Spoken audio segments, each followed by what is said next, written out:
Willow Creek Middle School.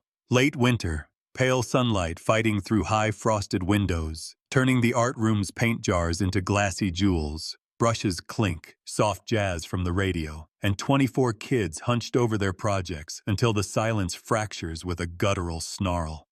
Major, the retired canine German shepherd, black and tan, his muzzle silvered, one ear scarred from a long-ago raid, lay sprawled by the heater, a favorite spot. He's gentle, slow-moving, always sniffing around for the stray snack. But now, he's on his feet, hackles bristling, eyes locked on the giant landscape painting that covers the back wall. Before anyone can move, he lunges, one massive leap, paws raking, teeth flashing. Canvas shreds, paint dust erupts. The painting crashes, frame splintering. "Back! Everyone, back!" Miss Lauren Myers yells, voice cracking as she grabs the nearest child by the shoulder and drags him away. Chaos explodes. Desks overturn, kids shriek, a cup of paint water shatters on the floor. The intercom blares, "Lockdown, all rooms locked down." Lauren's hands shake as she dials the front office. "It's Major. He attacked the art. No, not a kid. The painting. Please, send someone, please." Major is still snarling, digging at the wall, almost frantic now, claws scraping the plaster behind the ruined painting. Lauren's mind whirls. PTSD? Rabies? What if he bites someone? She sees children pressed against the far windows, some crying, others frozen.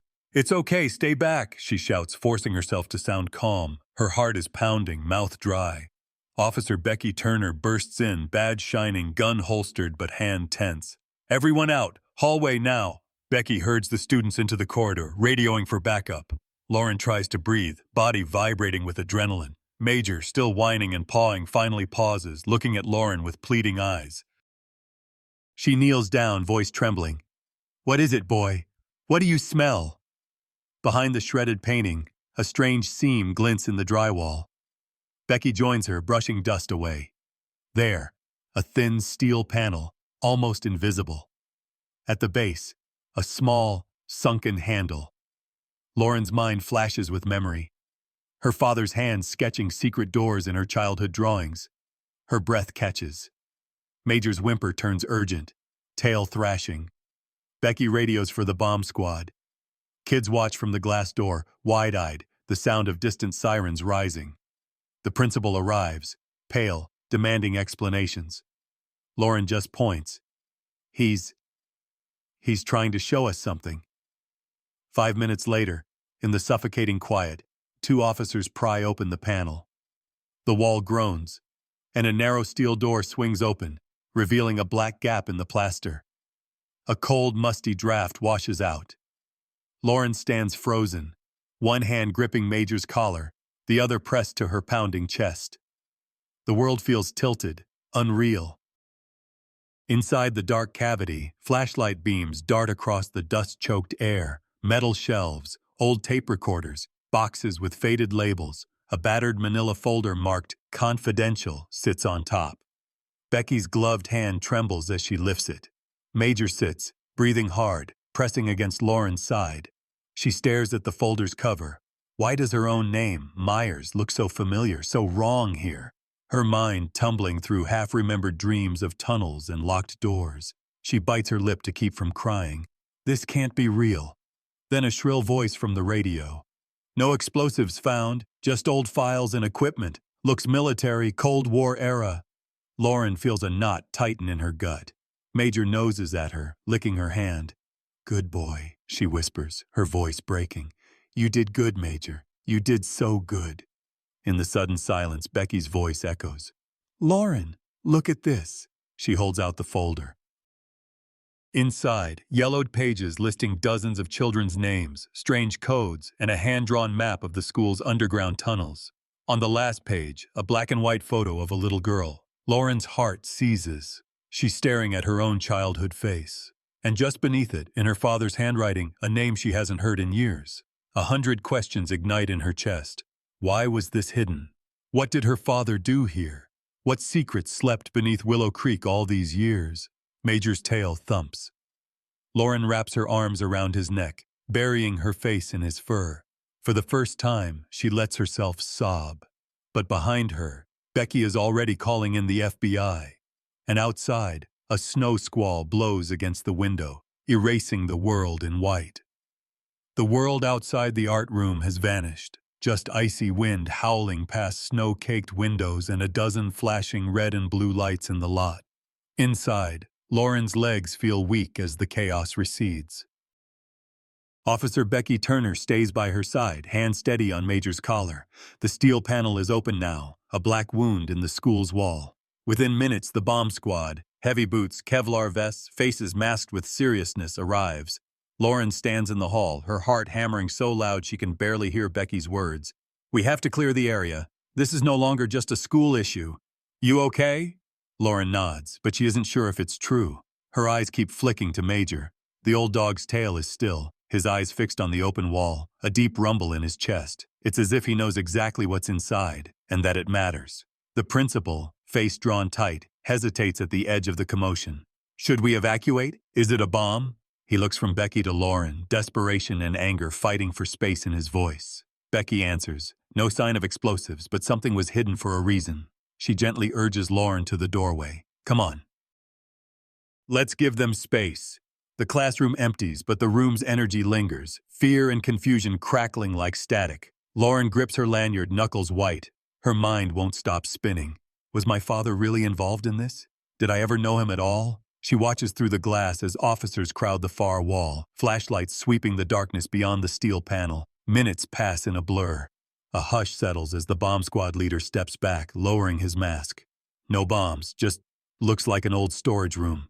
Could be leftover military stuff. You'd better come see this. Becky enters first, gun holstered, flashlight slicing the dark. Lauren follows, Major pressed to her thigh, the dogs breathing a constant presence.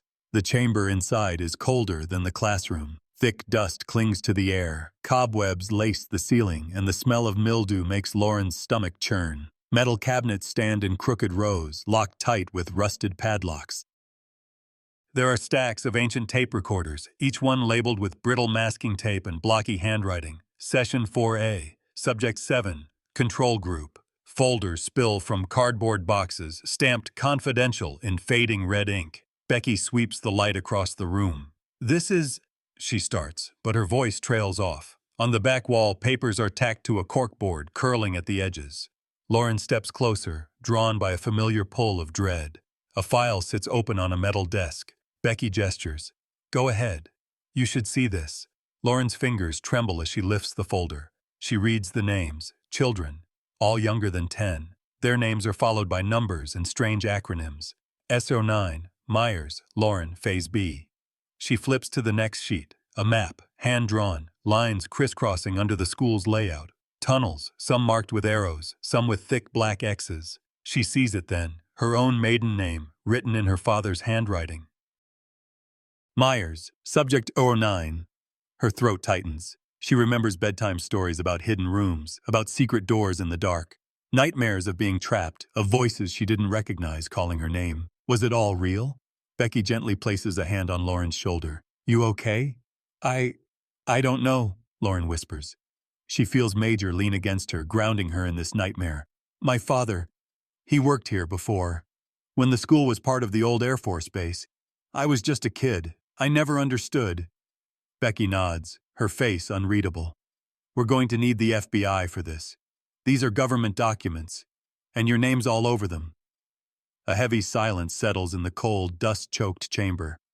Lauren looks around, the cabinets, the reels of tape, the forgotten files. Her childhood fears are coming back to life, creeping along the seams of her mind.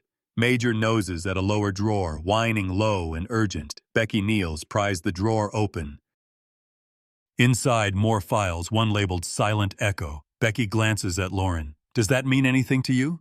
Lauren shakes her head, but something about the words Silent Echo makes her heart skip. She flashes on a memory, her father tucking her in, whispering, "Don't listen to the echoes, sweetheart. They're just old dreams." Becky's radio crackles. "Principal says parents are here. Media, too." She glances at Lauren. "You need to go home for now. We'll take it from here.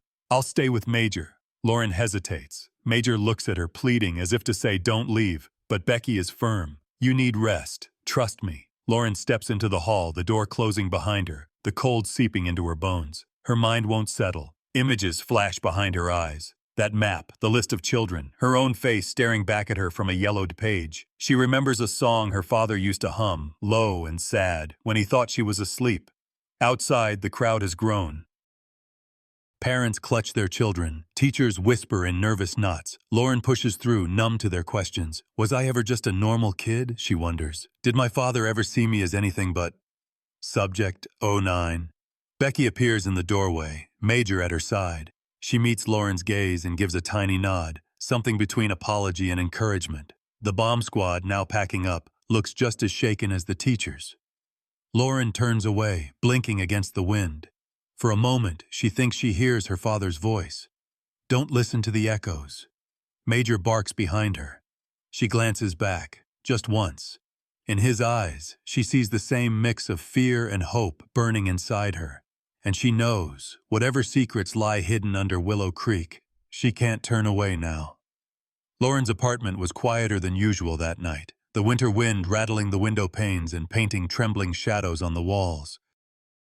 She sat cross-legged on the old braided rug, staring at a box of childhood drawings she'd dug from the back of her closet, drawings she'd never paid much attention to until today. She pulled out one crumpled page, lines smudged with age. It showed a stand of willow trees, a small dog with a crooked tail, and a dark, gaping doorway beneath the earth. The details startled her. She remembered drawing this. She remembered her father saying, "That's an active imagination, Lauren." But now, the scene wasn't just imagination. It was memory. The day's chaos pulsed through her body. Major lunging, the shriek of the intercom, the steel panel swinging open. Her name in her father's slanting hand on a folder marked Subject 09. Her mind spun in tight, feverish circles. What did they do to us? Why can't I remember? What was Operation Silent Echo? The apartment was dim, except for a single lamp glowing beside the couch. Major lay stretched out at her feet, head on his paws, eyes never leaving her. She felt his quiet, steady presence, the warmth of his fur against her toes. She reached down, running her fingers along the ridge of his battered ear. "You saved us, you know that?" she whispered, voice cracking. "You're the only one who's not afraid of the dark." She leaned back, tears slipping down her face before she could stop them. The memories pressed in, fragmented, slippery. Being small, her hand clutched in her father's. Going down stone steps in the old school, the air getting colder, her father's voice humming a lullaby. "Don't listen to the echoes, sweetheart. They're just old dreams." Lauren sobbed then, softly, the way you do when you're too tired to pretend anymore. Major shifted, pushing his nose into her lap. She buried her face in his fur, letting herself weep. Shame, fear, the ache of losing the father she thought she knew. The silence in the room was immense, punctuated only by the tick of the ancient wall clock. Major sighed, a sound almost human, and nudged her hand until she wiped her tears and looked at him. "You want me to keep going, huh?" she murmured. "You're not going to let me run away." His tail thumped once, slow and sure. She pushed the drawings aside and reached for a battered jewelry box, her mother's, passed down before she left for college. Inside, nestled among old pins and broken chains, was a small gold locket. Lauren clicked it open, a faded photo of a child, herself, cheeks still round, eyes wide and uncertain, smiled out from one side. On the other, a tiny Air Force pin glinted in the lamplight. A sudden shiver ran through her. The locket wasn't just a keepsake. It was evidence, proof that her father had tied her somehow to the base, to the old school, to something hidden and dangerous. Her phone buzzed on the coffee table. A message from Becky. "FBI's here. They're taking the files. You okay? Let me know if you remember anything weird. Major's on edge too." Lauren texted back, "I remember things. I think I drew the tunnels. My father was there. It's all so blurry." A pause, then Becky replied, "Don't bury it. I'm here." Lauren stared at the screen, her heart twisting. She knew she should call her mother, ask the question she'd always avoided, but she wasn't ready. Not yet. She flicked through the drawings again. One caught her eye. A picture of two girls, one holding a black dog's leash, both standing in front of a door marked with strange symbols. She didn't remember drawing another girl. A friend. A sister. The memory danced at the edge of her mind, refusing to settle. Major, sensing her distress, nudged her hand again, harder this time. "You're right, boy," she said, attempting a smile. "I can't hide from this." The clock ticked. The apartment felt cavernous, every shadow stretching long. She forced herself to focus on the facts, her father's name in the files, her own face in those records, the phrase Operation Silent Echo. She pulled her laptop closer, searching online for anything, a news article, a military record, even a rumor. Nothing came up. Everything about the project was buried, erased. She thought of the art room, the shredded painting, the shock on the students' faces. She thought of the list of children in the files, kids whose names she didn't recognize, and one who might have been her, or her friend, or her sister. She pressed the locket to her chest and let the tears come again, softer this time. Not just grief, but something like hope, because now at least she knew she wasn't crazy. The nightmares had always been more than dreams. Major curled against her, his breath warm on her wrist. "I don't know what I'll find," Lauren whispered into the dark, "but I won't let you do this alone, boy. Not now." The apartment, for a moment, felt less lonely. And she could almost hear her father's voice in the hush. "Don't listen to the echoes." But maybe, she thought, maybe it was finally time to listen. Somewhere deep inside, beneath all the fear, a stubborn hope flickered. She would find out what happened under Willow Creek. She would face the shadows, even if it broke her. Major, still watchful, blinked slow approval. Lauren squeezed his paw, the smallest smile trembling on her lips. "Tomorrow," she promised. "We go back, together." The next morning, snow drifted quietly outside Willow Creek Middle School, blanketing the world in a hush Lauren wished she could feel inside herself. Instead, her hands trembled as she slid her visitor's badge over her sweater and followed Major down the linoleum hallway toward the school counselor's office. Each step echoed, an old familiar rhythm from her own childhood, now laced with something she couldn't name. The door to the counselor's room stood open. Mia Carter, a woman in her 40s with gentle eyes and a knack for making even the most broken student feel seen, motioned Lauren in. "Sit wherever you like and bring Major. He's always welcome here." Lauren hesitated, searching for words. Major, tail swishing softly, nudged her leg and plopped down at her feet as if to say, "I'll keep you safe." The sight of him, solid, calm, helped Lauren steady her breath. "I don't even know where to start," she said, her voice barely above a whisper. Something happened yesterday. Something's always been happening, I think." Mia listened, notebook in hand, her presence warm but never pressing. Lauren stumbled through the story, the chaos in the art room, the steel panel, the secret chamber, her name, her father's handwriting buried in those government files. She left nothing out, not the old map, not the locket, not the nightmares that had always followed her into adulthood. Mia's face didn't flinch. "Have you had flashes of memory before, Lauren? Things you couldn't explain?" Lauren nodded, hugging herself.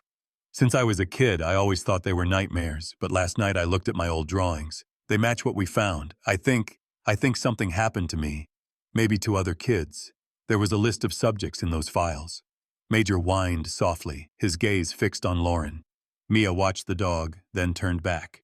"Do you remember anything else? Voices? Faces? Any feelings that stand out?"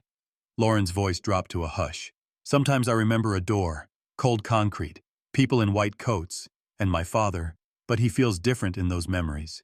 Distant, like he's afraid or angry." She pressed her fingers to her temple, fighting a wave of nausea. "It's like trying to remember something underwater. I'm scared to know the truth." Major stood suddenly, moving between Lauren and the office door, hackles rising. For a moment, Lauren saw the canine's old instincts spark alive, protective, wary. Mia took notice, her tone gentle but firm.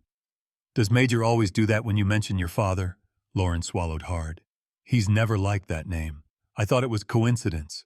Her hands twisted in her lap. "What if I'm remembering things right? What if my father—" Mia leaned in. "Lauren, listen to me. Our brains protect us from what we're not ready to face, but the only way out is through. If you want, we can work together to gently explore these memories. You don't have to do it alone. And if there was wrongdoing, you deserve the truth. So do the other children." Lauren's throat tightened. She wasn't sure if she was ready, but Major pressed his head into her leg, anchoring her in the present. Mia set her notebook aside. "I want to show you something." She opened a locked drawer and slid out a folder, thick, battered, stamped with the school's old logo. These files came from the archive you found. The FBI let me review them before they left. She flipped open the folder, revealing photocopied pages, faded letters, appointment logs, medical charts. Lauren's breath caught as she spotted a list of children's names, hers, right there near the top, followed by the designation Subject 09. Her father's signature appeared on multiple forms. "What's Operation Silent Echo?" she asked, voice shaking. Mia met her eyes. It appears to have been some kind of psychological study conducted in the late 90s, when the school was still partly an Air Force research site. The details are vague, but it involved children, possibly memory experiments. "Look," Mia pointed to another name beneath Lauren's. Subject 10, unknown, missing. Lauren felt the ground tilt beneath her. Missing? What happened to her? The sense of dread was overwhelming, but she forced herself to keep reading. The pages told fragments, children taken from classrooms, exposed to controlled isolation, administered unidentified drugs, then sent home. Families told nothing. A sudden flash. Lauren clutching another girl's hand, running through darkness. A dog barking, Major or another like him, then a door slamming shut, the girl's face fading in fear. Lauren blinked, vision swimming. She whispered, "I remember someone else, another girl, but I can't see her face." Mia's voice was low, encouraging. "This is important, Lauren. You're remembering for a reason. If there's another survivor, if anyone is still missing, we have to find out." Major, always attuned to Lauren's emotions, growled softly at the mention of her father's name again, but then settled, head on her knee. Lauren exhaled slowly, something fragile but determined sparking in her chest. "I want to keep looking. I want to remember, even if it hurts." Mia nodded, scribbling something down. "I'll help however I can." "And Major will, too. This isn't your burden to carry alone anymore." For a long moment, Lauren sat in silence, Major's heartbeat steady through her jeans, Mia's presence calm and unwavering. The ghosts of the past pressed close, but for the first time they didn't seem as frightening. She stood, resolve threading through her fear. "Whatever happened here, it's not staying buried. I want to know who Subject 10 was. I want to know everything." Mia handed her a photocopy from the folder, the list of subjects, the logo, the signature. "Start with this. Sometimes when you see your own name in print, it gives you back your power." Lauren nodded, tears welling. She bent to hug Major, letting his warmth and faith fill the emptiness inside her. As she left the counselor's office, the old fears followed her, but so did something new. Hope. For the first time, the ghosts within weren't just memories, they were clues, and she was ready to follow them, no matter where they led. Night again at Willow Creek, and the school's old brick facade glowed with the flicker of security lights, every shadow sharpened by snow piled against the steps. Lauren waited in her car, gripping the steering wheel with numb fingers. Becky's text had been clear. "Bring Major, don't tell anyone else." Basement west side door, midnight. The school loomed larger than memory, every window a blank, watchful eye. Major, alert beside her, seemed to sense what was coming, his tail still, nose pressed to the glass, eyes locked on the half-buried door behind the gym. Becky met them at the side entrance, her badge glinting under her jacket, hair tucked under a knit cap. She held a flashlight in one hand and the battered folder in the other. "You ready?" Her voice was rough with exhaustion and something harder, fear maybe or determination. Lauren hesitated only a second, then nodded. "I have to be." Major moved between them, all business now, his every muscle taut with purpose. They slipped inside, the door clanging behind them like a warning. The air in the basement was thick with old dust and the cold, metallic tang of forgotten years. Pipes rattled above, echoing footsteps lost in time. They passed rows of battered lockers, then Becky stopped, pulling out a folded, yellowed map, the same one from the secret room, with cryptic arrows and winding lines traced in red ink. "According to this," Becky whispered, "there should be a trapdoor near the old boiler room. The map shows tunnels running under half the building. Maintenance said they were all sealed after the base closed, but someone kept using them, maybe for years." Lauren tried to still her racing heart. Major's ears pricked forward, nose working the air. They reached a dead end, then a blank section of wall. Becky pressed her palm against the cinder blocks, searching. Major sniffed along the baseboards, then stopped cold, tail stiff. He pawed at the cracked linoleum. Lauren knelt, running her fingers along the seam. "There. a ring of metal nearly invisible. With a deep breath, she pried it open. A rush of icy, stale air hit them. The trapdoor creaked, revealing rusted metal rungs descending into darkness. Becky flicked her flashlight down. "You sure you want to do this?" Lauren didn't trust her voice, so she nodded, climbing first, Major close behind. The narrow tunnel below was choked with dust, every breath scraping her lungs. Their footsteps echoed, a chorus of ghosts. They walked, the beams slicing the dark. The passageway forked. Becky traced the map, then pointed. "This way." It felt endless, time collapsing into the rhythm of breath and heart and the shuffle of boots on old concrete. They passed a discarded doll, its dress rotted and arm missing, a child's shoe. Major paused at each relic, sniffing, whining, a dog carrying centuries of sorrow. Then, at a sharp bend, Lauren froze. A door, wood swollen by decades, barred their way. And symbols Lauren remembered from her drawings, chalked circles, jagged crosses, stood out, pale in the torchlight. She pressed her palm to the surface. "I drew this," she whispered, tears pricking her eyes. Becky nodded, voice gentle. "You're remembering. That means we're close." She forced the door open. Inside, the chamber was larger than she expected. Metal shelves sagged under the weight of reels and tapes, the air thick with the smell of mildew and secrets. Faded toys lay scattered, a stuffed bear, a toy truck, a coloring book open to a half-finished drawing of two girls, one with curly hair, the other clutching a dog. Lauren's hands shook. She reached for a battered journal, its cover torn, pages scribbled with block letters. Her breath caught as she recognized her own childhood handwriting, looping and uncertain. The margins were filled with tiny notes, codes, stick figures running through tunnels. "This is mine," she said, voice barely a whisper. Major pressed close, whining, as if he remembered this place too. Becky scanned the shelves, pulling down a file. On the front, in the same old handwriting, Subject 10, missing, no known relatives. The room spun around Lauren. She fumbled through the file, reading entries. Subject 10 resisted sedation, cried for sister, unresponsive after trial number 4. Photos, blurred and grainy, showed a little girl clutching a dog, her eyes hollow, face turned from the camera. Lauren's mind reeled. She wasn't just a subject. She was someone I knew. She blinked, flashes coming faster now. Her small hand holding another, the taste of chalk, the feel of damp stone, the sound of a voice calling through darkness. She remembered a promise whispered in a dusty corner. "We'll get out together. I won't leave you." A tape recorder sat on the table, dusty but intact. Becky set her jaw and pressed play. A burst of static, then children's voices. One, Lauren realized, was her own pleading. The other, "Don't let them take me, please. Promise you won't forget me." Lauren staggered, grabbing a nearby shelf for balance. "I remember her name," she said. "I remember the way she laughed, the way she cried when they locked us in. I can't believe I forgot her." Major nudged the torn journal, pushing it toward Lauren. On the last page, a scrawled message. "If you find this, please look for me. Don't let them erase me. H." Becky read over her shoulder, voice rough. "She's still out there. Or she was, once." Lauren's hands shook, grief and guilt colliding inside her. "What if I'm the only one who remembers? What if I let her down?" Becky's face softened. "You didn't let her down. You survived. Now we have a name, and maybe a chance to find her." Major sat quietly, pressing his head into Lauren's palm, an anchor against the rising tide of memory. The air in the chamber felt thick with spirits, every shadow whispering of secrets and loss. But for the first time, Lauren felt the ground beneath her steady. She stood, her voice strong.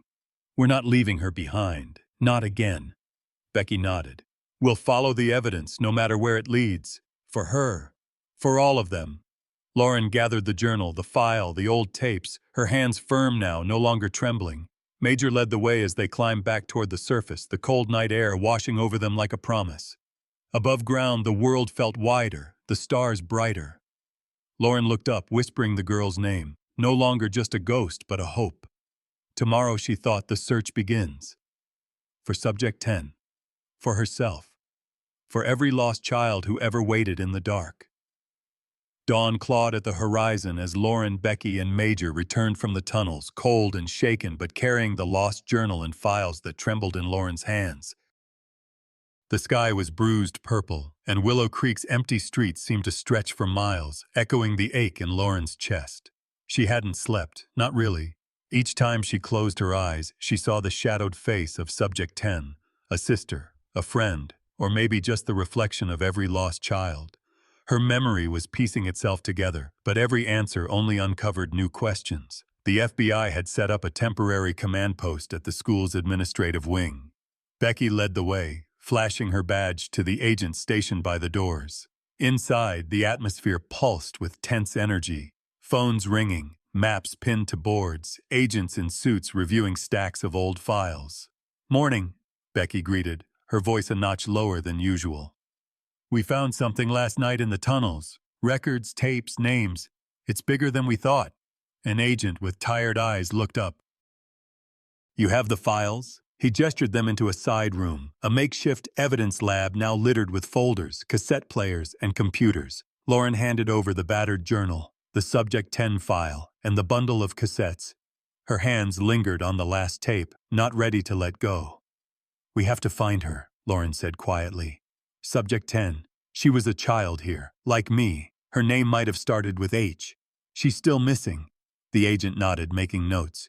"We'll digitize the tapes. Any details you remember." Lauren shook her head, frustrated.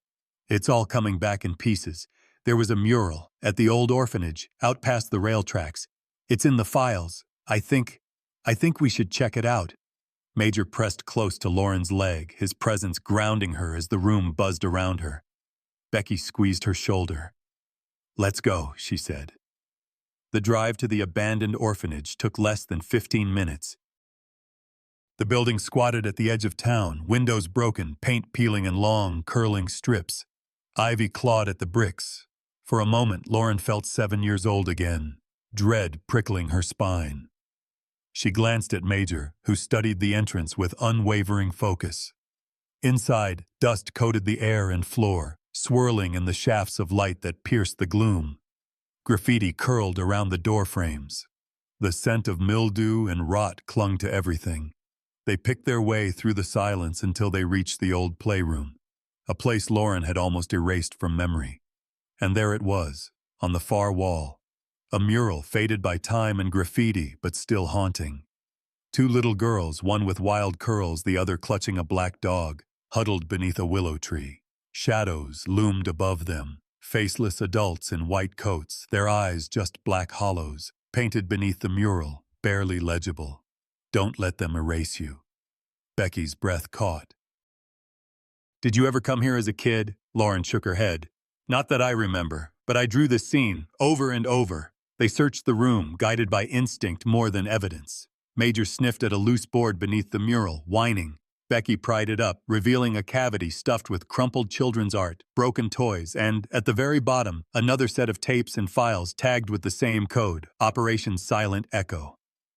Lauren thumbed through the files. Photos fell out. Her father and 2 men in lab coats, children lined up in a sterile hallway, eyes downcast. Reports described memory modulation, behavioral trials, and administered compounds. But the most chilling were the logs, notes about children separated from their siblings, instructed to forget, administered sedatives, and questioned for hours. A scrawled entry in the margin caught Lauren's eye. Subject 10, highly resistant, recalls trauma, requests dog at all sessions, Harvey. "Remove dog, monitor for distress." Lauren's heart squeezed. "Harvey, that's the name in my drawings. Her dog." Becky read over her shoulder, jaw tight. "They wanted you to forget each other. It wasn't just you, Lauren. It was all of them." They loaded the tapes into an old player found in the evidence kit. Static, then a clipped voice. "Subject 09, Lauren Myers. Testing begins." Lauren's own small, trembling voice answered. "Where's my sister? I want to go home." The sound of a child's cry, then a dog barking frantically. Another tape. Subject 10, unresponsive, except to canine presence. Trauma response observed. Recommend memory suppression protocol. Lauren turned away, dizzy. The past felt unbearable, every secret dragging her deeper. But Major nosed her hand, his warmth a tether to the present. "I was never alone," she whispered, realization blooming painfully. "We all suffered, but we all survived. Even her. Even Harvey." Suddenly, a commotion outside.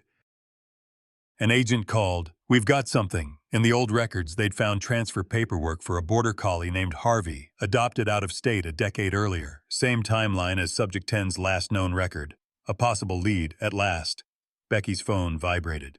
FBI says they found another hidden chamber here. More kids' art. More files. She looked at Lauren. "You ready?" Lauren nodded, bracing herself. "Let's finish this." They pushed deeper into the orphanage, following Major as he sniffed out the way. Down a narrow hall, through a collapsed doorway, they found the chamber, walls covered in children's art, the floor strewn with toys and notes. In the corner, a chilling mural, a black dog standing guard over two little girls hiding from faceless adults. Lauren's memory cracked open, her father's face looming, the sting of a needle, the whisper of a promise. Don't listen to the echoes. But now she understood. The echoes weren't warnings, they were breadcrumbs, leading her back to the truth.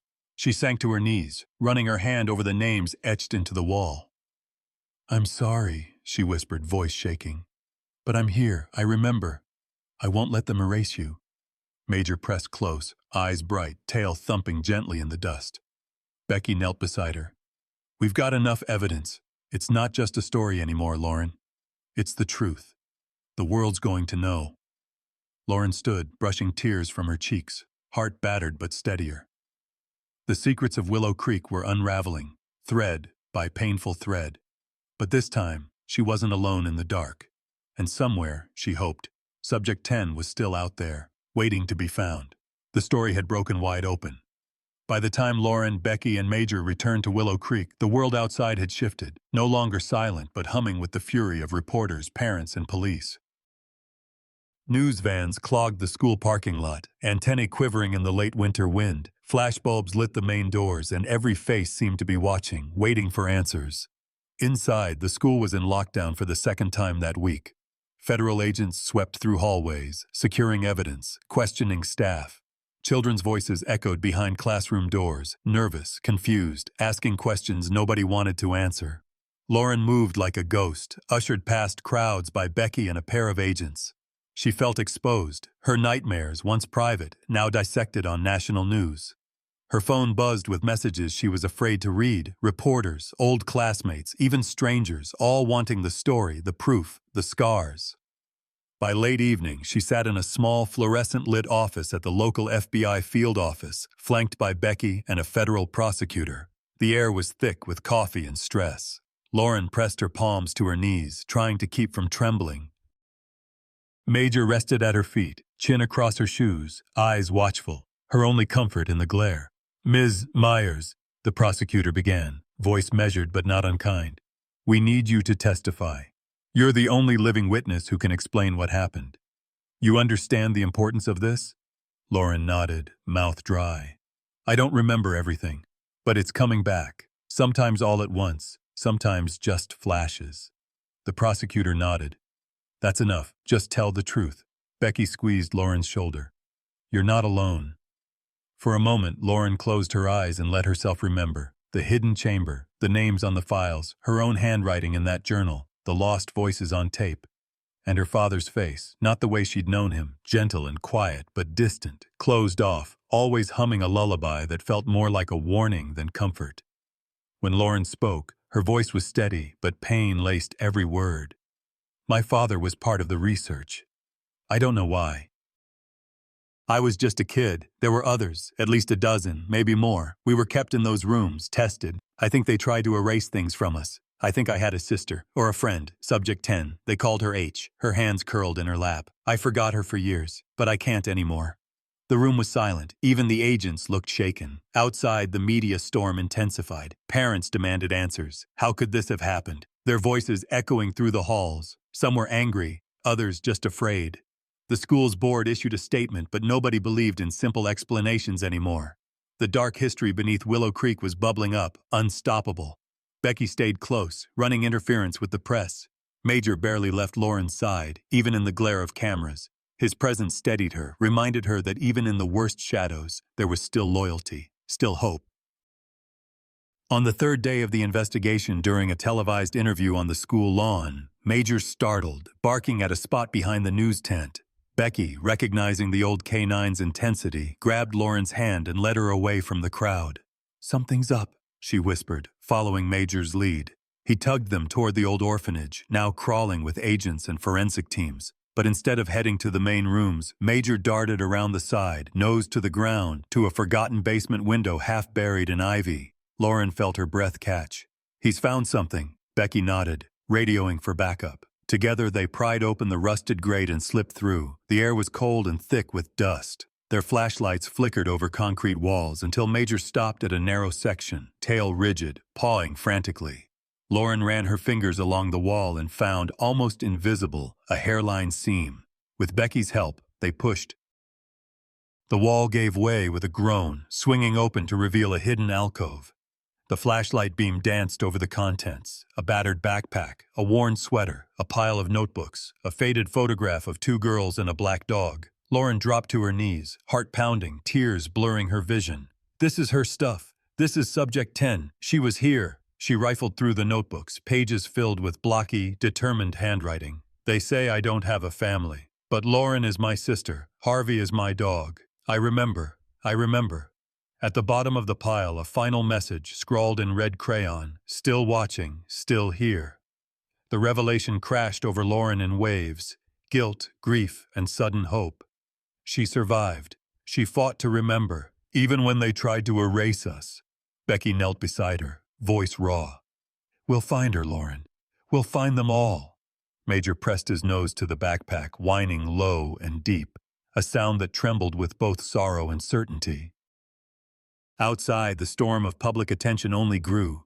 Willow Creek would never be the same, not after this. But Lauren, clutching the faded photograph, felt a new clarity. The truth was finally clawing its way into the light. She stood, her voice trembling but determined. "It's not over. I won't let it be." As they left the basement, Lauren turned for one last look. The secret room wasn't just a tomb for memories anymore. It was a promise, one she intended to keep. Willow Creek Rescue sat on the outskirts of town, framed by tangled oaks and the drifting fog of early spring. The scent of wet earth mingled with the sharp tang of antiseptic as Lauren and Becky pulled up the drive, headlights slicing through dawn. The world felt changed. News trucks lined the road, cameras flashing as soon as they spotted Major hopping out of the back seat. But the animal shelter's wooden sign, swaying gently, felt like an anchor. For the first time in days, Lauren felt something other than fear: hope. Major led the way, his stride proud and tail high, as if he knew this was a mission only he could finish. Becky clutched a folder of FBI adoption records and transfer logs. Lauren, holding the battered photograph they'd recovered, two little girls, one black dog, felt her heart race with each step toward the kennels. Inside, a rescue worker met them with a wary smile. "You're the ones looking for Harvey?" she asked, her eyes lingering on Major's scars and Lauren's haunted expression. Lauren nodded. "He's a border collie, black and white, about 9 or 10 years old. You adopted him out, right? Years ago, after the orphanage closed." The woman nodded, flipping through records. "We did. He was a favorite, smart, gentle. We only let him go to a good home." She tapped a line on the adoption sheet, then pointed. "Family from Ohio. Their daughter loved him. But 2 years later, they called." Said Harvey kept trying to run away, kept circling the block, looking for something. "We found him at the town's edge, sitting under the bus stop. We placed him again out of state. I can get you the contact." Lauren's throat tightened. He remembered her. He was searching for her. Becky's voice was low. "The files say Subject 10 called him her only friend. We need to find both of them." Within hours, with FBI help, they tracked Harvey's trail across 3 states through a tangle of shelters and transport programs. Each stop told the same story. Harvey, the escape artist, running for something no one else could see. Finally, they found him in a small foster home in Pennsylvania. When the foster mother answered the door, Harvey barked behind her, his tail beating a frantic rhythm against the wall. The moment Lauren knelt, holding out the photo, Harvey's ears pricked. Then he bounded forward, leaping into her arms with a whine so full of memory it brought Lauren to tears. She clung to his fur, sobbing, the world narrowing to the smell of dog and the thump of Harvey's heart against her chest. Major stood beside them, nose touching Harvey's flank. the old canine's body trembling in sympathy. The foster mother watched, wide-eyed, as Lauren gasped, "It's you. It's really you, Harvey. You came back." Harvey licked her cheek, eyes bright with recognition. Lauren felt a rush of memories running through tunnels, clutching Harvey's collar, hearing Subject 10's laugh echo in the dark. She remembered whispered promises, "We'll find each other, no matter what." Becky knelt, showing Harvey the journal page. "Where's your girl, Harvey? Where's H?" The dog barked, tail wagging, then darted toward the back door, looking over his shoulder expectantly. Lauren followed, heart pounding as if some part of her already knew what she'd find. In the backyard, Harvey led them to a faded playhouse. Inside, taped to the wall, was a photo, a teenage girl with the same wild curls Lauren had drawn since childhood, hugging Harvey in her arms. On the back, in a child's handwriting, "Harvey and Hope. We made it," Becky read aloud, voice cracking. "Her name's Hope. Subject 10 was Hope," the foster mother, trembling, explained. "Hope was here last week. She volunteers at the shelter in the next town over. She never told us much, just that Harvey was her family. She always said she'd know when he was found." Lauren gripped the photo, breathless. "She survived. She's alive." Becky squeezed her shoulder. "We'll bring her here. You'll see each other again." They made the call, their words jumbled with tears and disbelief. Hope arrived within an hour, her car kicking up dust on the rescue's driveway. She stepped out, a young woman now, but Lauren saw the child in her eyes. She stopped when she saw Harvey and Major, and Lauren, standing together beneath the oak trees. For a moment, nobody moved. Then Hope broke into a run, Harvey meeting her halfway, leaping into her arms as she fell to her knees in the grass. The sound that left her throat was half sob, half laughter. Lauren approached, hands shaking. "Hope?" Hope looked up, tears streaming, and nodded. "You remembered me. You remembered." Lauren knelt, reaching for her, and the two sisters, separated by lies, time, and the cruelty of men who'd tried to erase them, clung to each other, the dogs pressing close. The world seemed to pause around them, every scar and loss giving way to something fierce and bright. Reunion, healing. Later, in the rescue's small office, they pieced together their pasts. Hope shared her own memories, of the tunnels, the experiments, her father's voice. She'd tried for years to get anyone to listen, to believe. "They called me crazy, said it was a bad dream, but Harvey always remembered. He never let me forget." Lauren squeezed her hand. "We're together now. We can heal. We can help others." Harvey and Major sprawled in the sun by their feet, old souls reunited, their burdens lighter. In that light, surrounded by the only family they had left, Lauren felt the first real peace since the day Major leapt at the art room wall. Some wounds never vanished, but the bond between broken souls and their loyal dogs could be stronger than any darkness. The files, the evidence, the truth, it would all come out now. But in that quiet moment, as Hope's laughter mingled with the wind and Major's tail thudded a steady rhythm of comfort, Lauren understood that healing began not with answers, but with love. Willow Creek Middle School was transformed. Where there had once been secrets and silence, now there was art and testimony, laughter and tears. The community had decided, after all the news, the hearings, the anger and grief, that the old wounds would not be hidden, but faced together. And so, a spring morning dawned, bright and new, for the opening of the Willow Creek Memorial Art Gallery. Lauren stood in the main hall, flanked by Major and Harvey, both dogs looking dignified beneath their bright therapy vests. The gallery was sunlight and color, a riot of children's paintings, old and new, side by side with survivor testimonials written in crooked kid script and careful adult print. People moved quietly, some in awe, some in mourning, but all changed by what they'd learned. The old brick walls now wore their scars openly. Murals covered the surfaces once marked by shadows, each brushstroke a defiance against forgetting. Lauren's own art hung near the entrance. The willow trees, the underground door, 2 girls and 2 loyal dogs. She watched as children stopped to trace the dogs' painted shapes, as parents read the stories and whispered to each other about courage, about love. At the center of the gallery, a circle of chairs had been set for the survivors and their families. Hope sat beside Lauren, her hair pulled back, her gaze steady as reporters and neighbors approached. Major rested his head in the lap of a small girl, her fingers twisting through his fur as she whispered secrets only he could understand. Harvey made the rounds, tail wagging, letting himself be hugged by children who still woke from nightmares.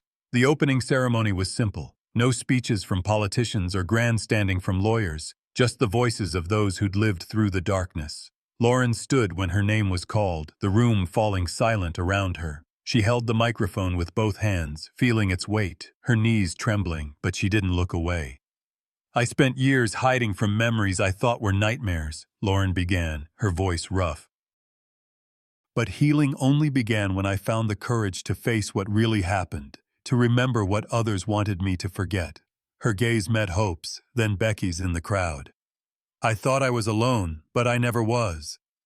Major, Harvey, and all of you, everyone who refused to let silence win, you brought me back." Her words trembled but grew stronger. "We cannot heal what we refuse to acknowledge. Pain ignored becomes pain inherited. I see now how my father's silence, my own fear, almost cost me my life and my sister's. I'm standing here today because I learned that telling the truth is the only way out of the dark." There were tears in the audience. Becky wiped at her face, and even the principal, who had once ordered the first lockdown so sure Major was a threat, stood quietly at the back, eyes glistening. Lauren knelt, offering the mic to Hope. Hope's voice was softer but full of hard-won conviction. "For a long time I believed what they told me, that I was lost, that my memories were broken, but Major and Harvey never forgot. They kept us safe when people didn't, and they showed us that kindness isn't just a feeling, but a choice you make every day." Hope looked at the children gathered near her, some already survivors of pain that had nothing to do with Willow Creek. "You are not what happened to you. You are what you choose to become after." The applause was gentle, but sustained.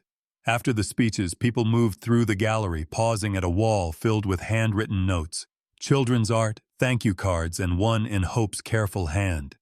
The truth was always waiting, even in the dark. "You showed me I wasn't alone." Lauren watched as parents brought their children to pet Major and Harvey, letting the dogs offer the comfort words could not.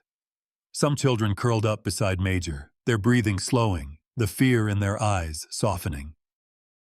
Becky, now running the animal therapy program out of the rescue center, knelt beside Lauren. "You did it. This place, it's hope made real." Lauren smiled through her tears. "We did it. All of us."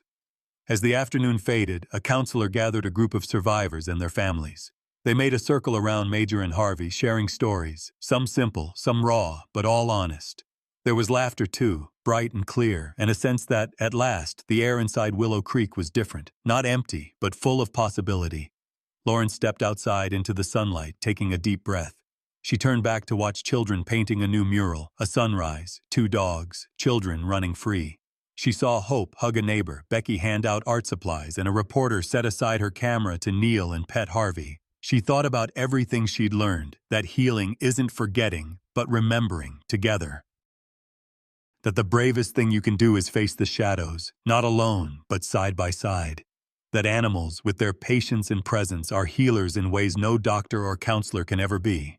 Later, before dusk, Lauren stood beneath the willow trees beside the memorial. She read a note left by Hope, now laminated and pinned above the grass. "The truth was always waiting, even in the dark. You showed me I wasn't alone."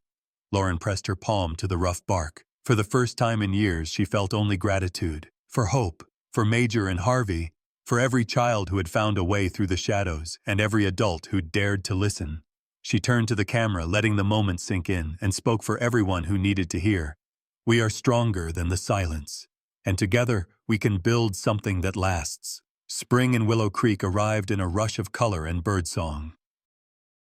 The festival banners fluttered across Main Street, and the smell of kettle corn and cut grass drifted on a sun-warmed breeze. The pain that had once haunted the school and its children still lingered, but the wounds were no longer invisible. They had been brought into the light, spoken, mourned, remembered.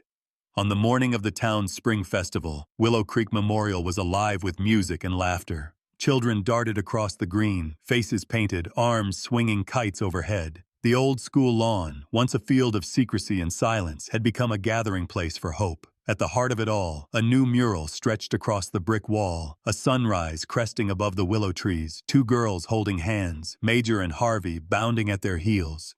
Every brushstroke shimmered with color, each line a tribute to remembrance, resilience, and love. Lauren stood in the sunlight, the laughter of children ringing in her ears. Hope was beside her, a hand curled gently in hers. Becky, now running the town's animal therapy program, moved through the crowd, introducing students and families to Major and Harvey. The two dogs soaked in attention, wagging tails and tongues, surrounded by children who giggled and ran their hands through soft fur. Some of them, Lauren knew, laughing for the first time in months. Lauren watched the scene with a heart fuller than she'd believed possible.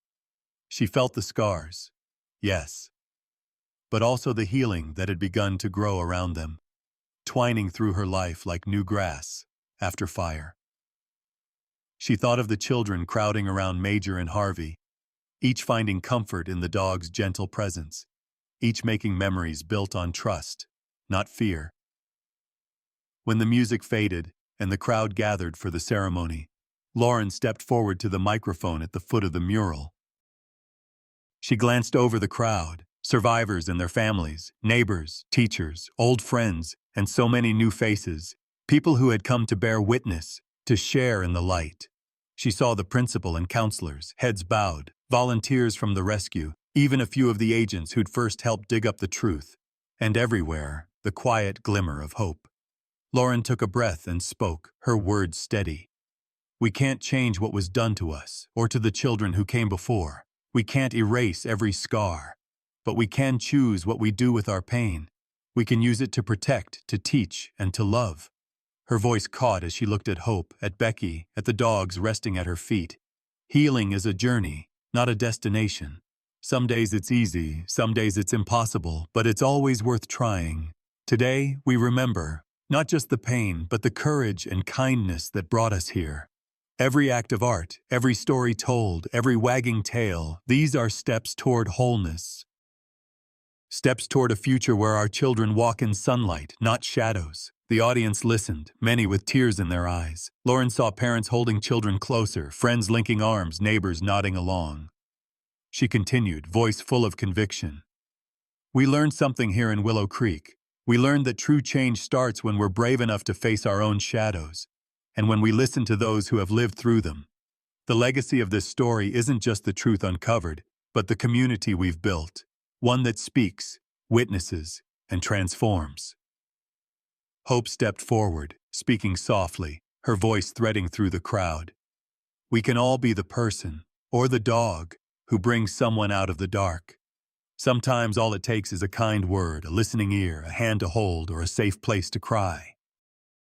Sometimes it's just being there, quiet and steady, like Major and Harvey have always been for us. The applause was gentle, rising as the children were called forward to help unveil the mural. With paint-stained fingers, they pulled back the covering cloth. Gasps and cheers followed as the sunrise and the willow trees blazed into full view, the colors glowing gold in the late morning sun. As the festival continued, Lauren found herself surrounded by faces old and new, some asking for her story, some offering their own. She listened. She hugged strangers who had become family, thanked the teachers and counselors who'd believed her, and knelt with Major and Harvey as children lined up to meet them, each one receiving a gentle nuzzle or a paw placed in their lap. Becky joined her, smiling. We did good, Lauren. They'll remember this. Lauren leaned against her friend, the weight in her chest finally giving way to a lightness she'd almost forgotten. We did. For them, for Hope, for everyone who needs to see that the dark doesn't last forever. The day slipped by in a blur of music, art, and new beginnings. As the sun set behind the mural, painting the whole lawn in amber and rose, Lauren took the microphone once more for the closing words, her voice now rich with hope and certainty. If this story touched you, please like and follow our channel. And remember, sometimes what's hidden in the dark needs only a little light and a little love to be set free. Let's be brave enough to face our own shadows, so the next generation can walk in the light. She turned to the willow trees, to the mural, to the children laughing with their dogs, and she smiled, truly, for the first time in years. The journey wasn't over, not for her, not for Willow Creek, but for the first time, she was facing the light,